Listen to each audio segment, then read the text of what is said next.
美國總統川普訪問中國行程結束，美方強調講對台灣政策無改變。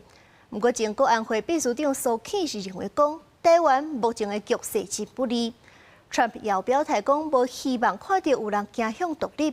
所以講，前 AIT 的處長蘇道文就認為講，川普的言論代表美國的立場，無親像過去遐爾含糊。川習會結束，各界聚焦美中雙邊關係要安怎變化，尤其對兩岸影響。雖然美國總統川普表示對台政策無改變，不過前國安會秘書長蘇起分析，習近平這擺成功攻心，已經讓美方在考慮台灣議題時不得不謹慎，代表台灣是在不利的狀態。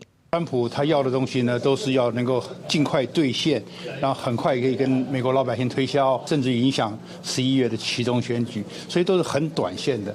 但是大陸呢，並不，他沒有，習近平完全沒有這個壓力。結束北京之旅了後，川普針對第一批140億美金對台軍售案，伊也承認，這是甲中國非常好的談判條件，甚至希望兩方維持現狀，不希望有人走向獨立。佮提醒台灣，莫期待因為自身行動引起戰爭，美國無條件提供軍事支持。前 AIT 處長蘇道文認為，川普做法已經偏離美國傳統的政策立場。